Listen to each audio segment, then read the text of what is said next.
Hello friends, I am निशा गर्ग और आज मैं आपके लिए लेके आई हूँ नेपोलियन बोनापार्ट के प्रश्नों का भाग 2।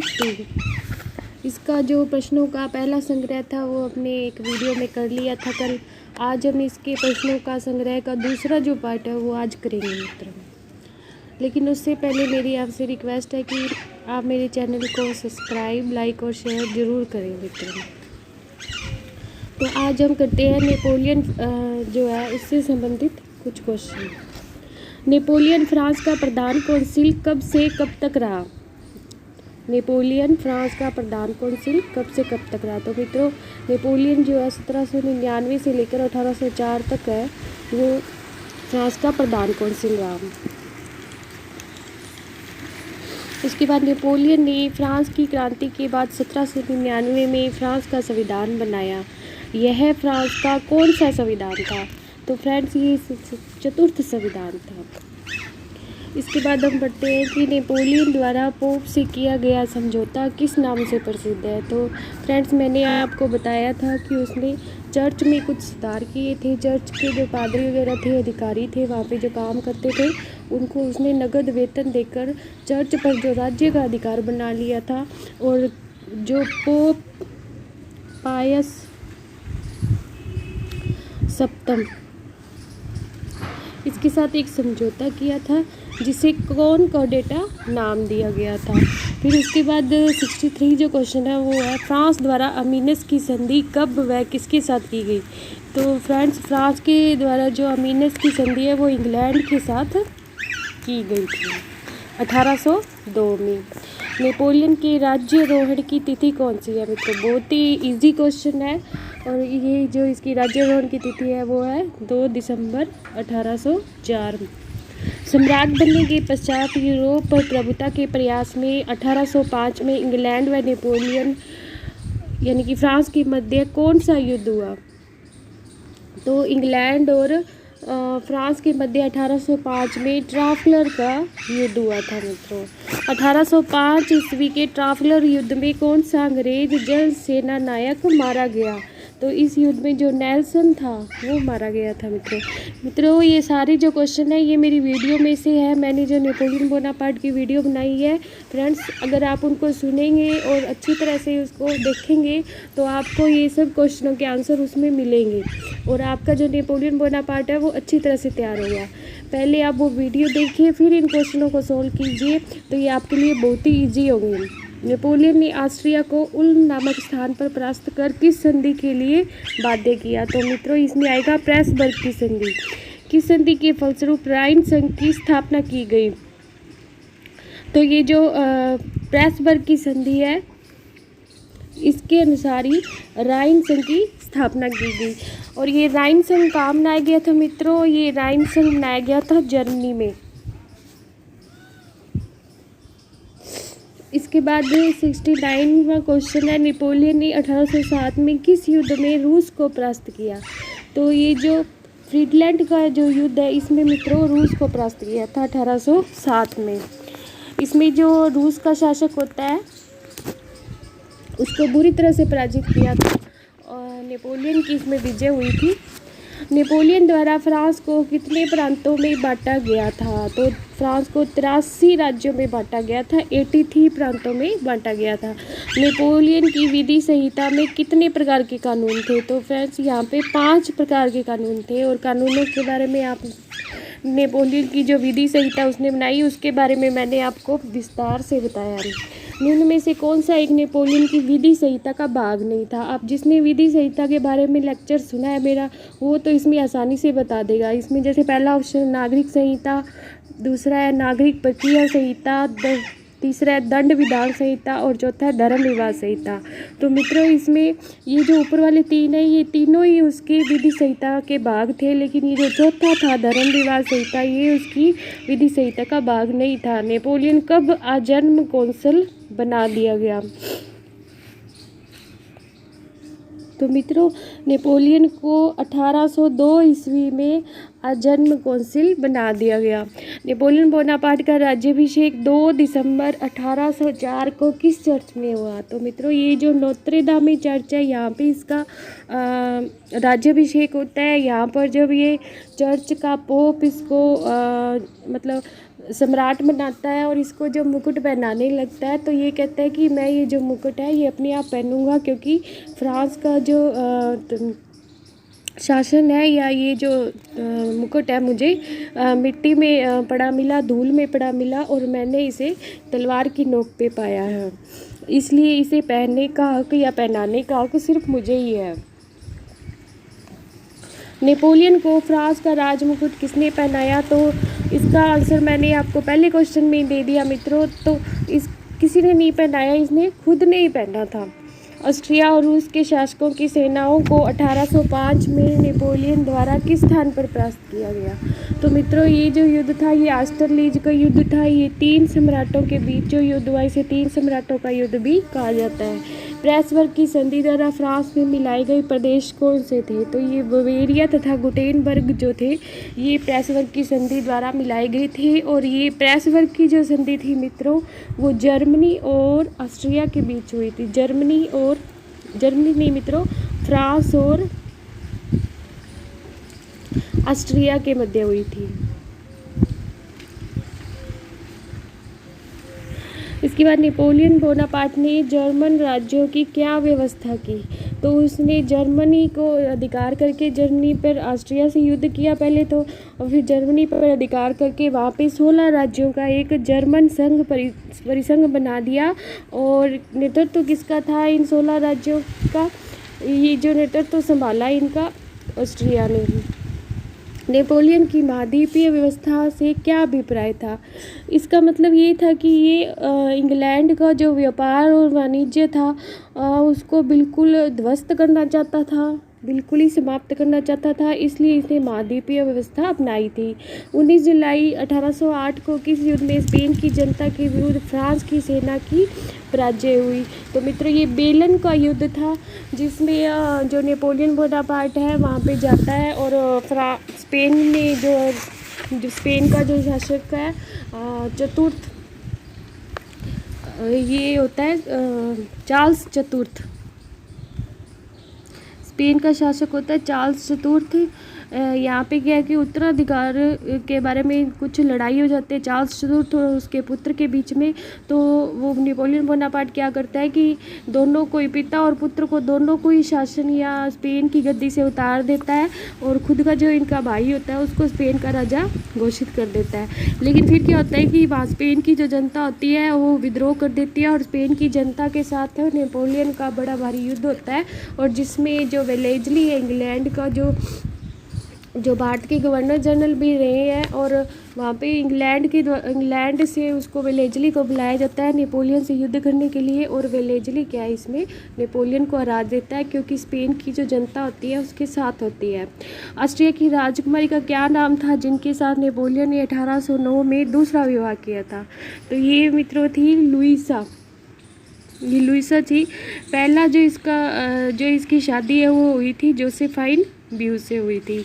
लिपिजिंग का युद्ध जिसमें नेपोलियन की भारी पराजय हुई कब हुआ था? तो मित्रों, ये जो लिपिजिंग का युद्ध है ये मतलब 1813 के लगभग होता है शायद। 1 मिनट मित्रों, इसकी जो सही डेट है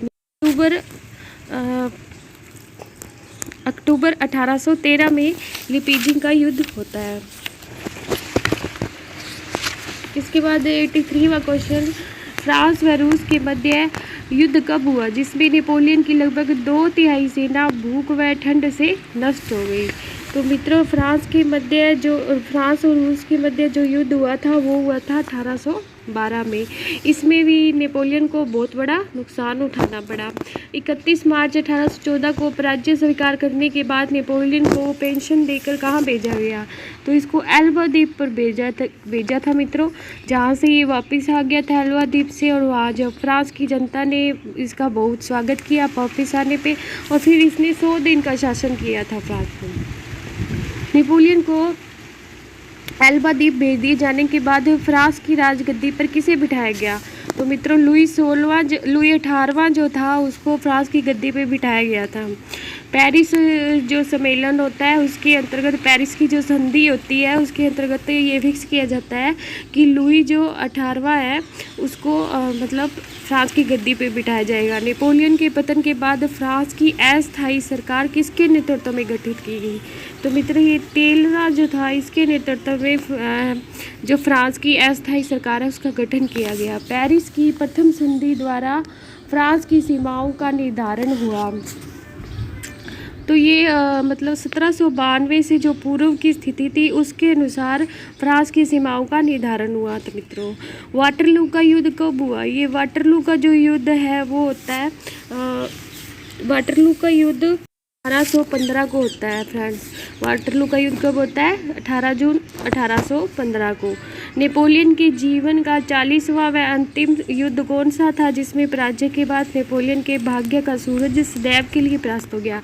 तो मित्रों यही जो 18 जून 1815 को जो वाटरलू का युद्ध होता है वही क्या है, इसका अंतिम 40वां युद्ध था। नेपोलियन बोनापार्ट ने किस अंग्रेज नौसैन्य अधिकारी के समक्ष वाटरलू में समर्पण किया? तो मित्रों आर्थर जो वेलेजली है इसके सामने इन्होंने मतलब नेपोलियन ने समर्पण किया। और ये जो वाटरलू है,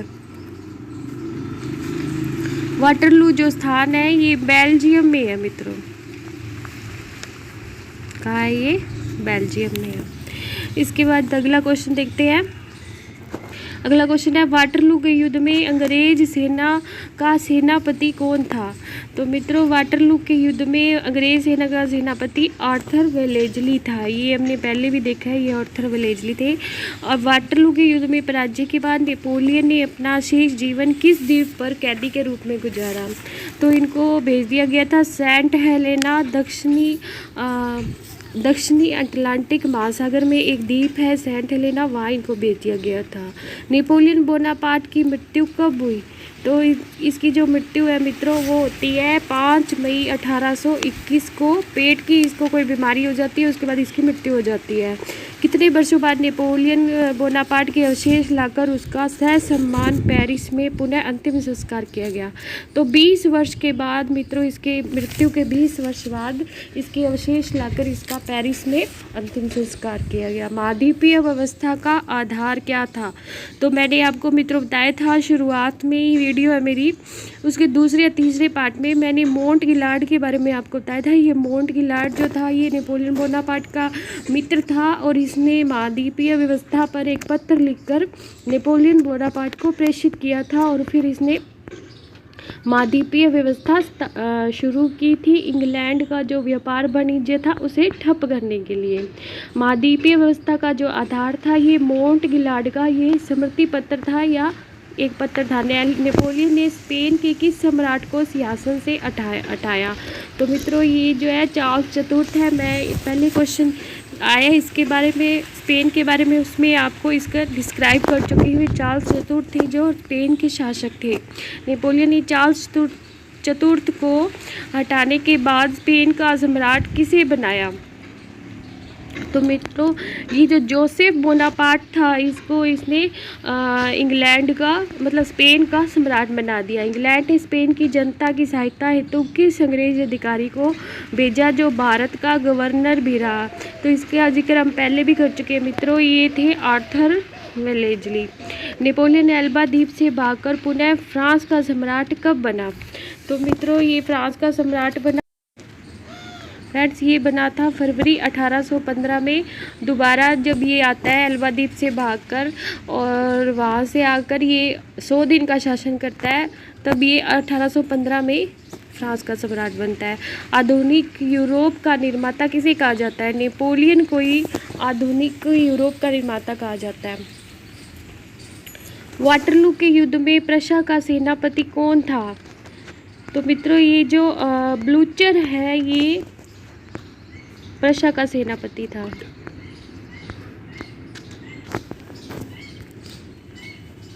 ब्लूचर।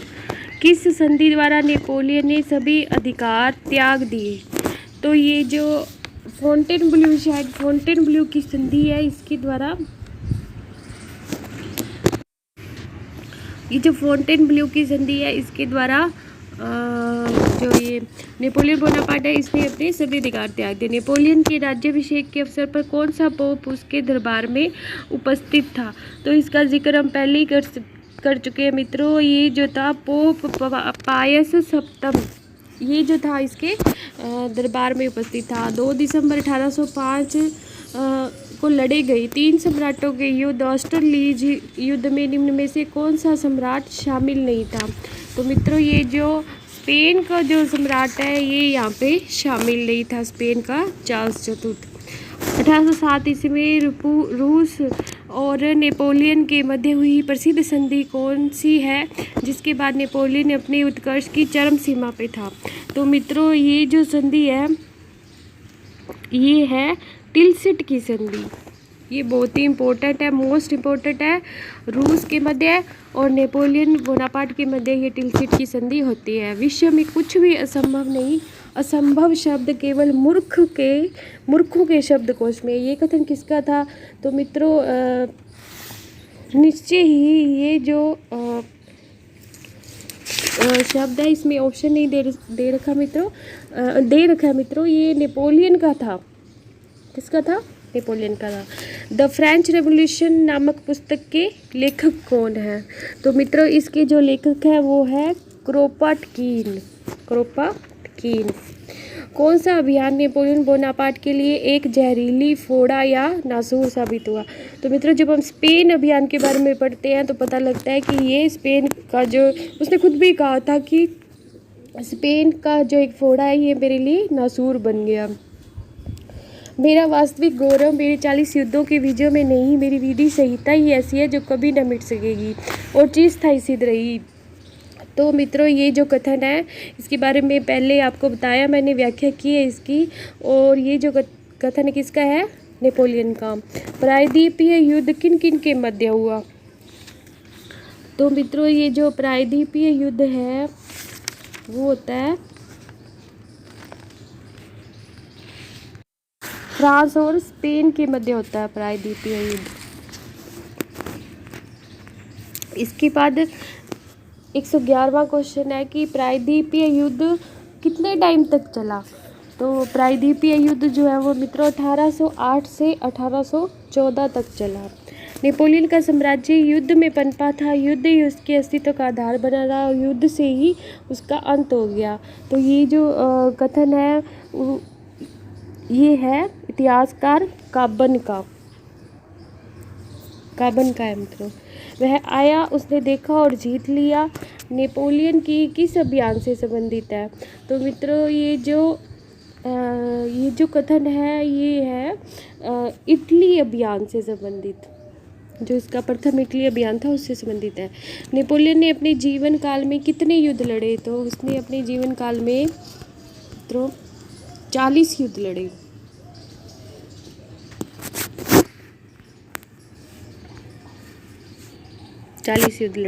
नेपोलियन बोनापार्ट कहाँ का निवासी था? तो मित्रों ये जो नेपोलियन बोनापार्ट है ये इटली का निवासी था। इटली का नहीं कहेंगे क्योंकि वहाँ तो इसका जन्म हुआ था, ये फ्रांस का निवासी था मित्रों।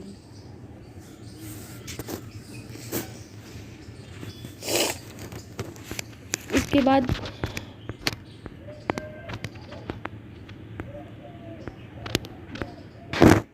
इसके बाद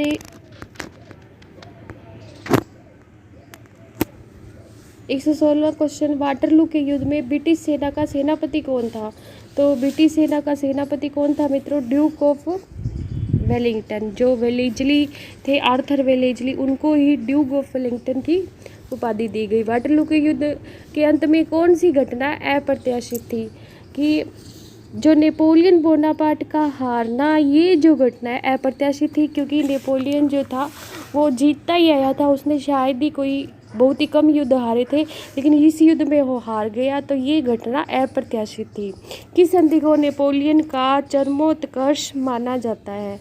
मित्रों टिलसिट की जो संधि है इस संधि को नेपोलियन का चरमोत्कर्ष माना जाता है। टिलसिट की संधि कब हुई मित्रों? टिलसिट की जो संधि है वो नेपोलियन के उत्कर्ष की चरम सीमा थी और ये हुई थी रूस के साथ इसने की थी टिलसिट की संधि 1807 में। और इस संधि द्वारा रूस ने नेपोलियन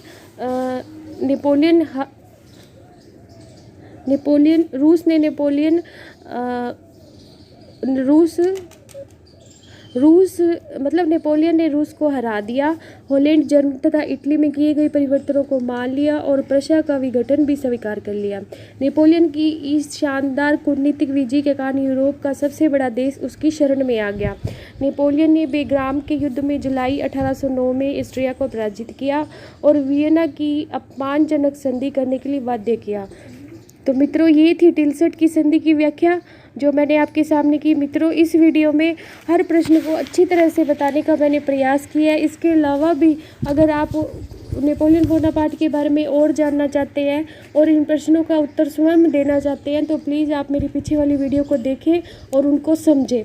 इस तरह विश्व इतिहास का ये महत्वपूर्ण टॉपिक आपका बहुत ही मजबूत हो जाएगा। मित्रों, अदर्स जो टॉपिक है जैसे इटली का एकीकरण, जर्मनी का एकीकरण, प्रथम विश्व युद्ध और फ्रांस की क्रांति, इससे संबंधित क्वेश्चन भी मैं आपके सामने लेके आऊँगी, लेकिन इसके लिए मुझे आपके सहयोग की ज़रूरत है। प्लीज़ मेरे चैनल को लाइक सब्सक्राइब किए। मित्रों, अगर आपको इन क्वेश्चन की PDF चाहिए तो वो भी हम आपको उपलब्ध कराएंगे, लेकिन आपको उसके लिए मेरे चैनल को सब्सक्राइब करना होगा। मेरे लिए आपका ये सबसे बड़ा सहयोग होगा क्योंकि मैं आपके सहयोग के कारण ही अच्छा कंटेंट ले पाऊँगी। धन्यवाद मित्रों।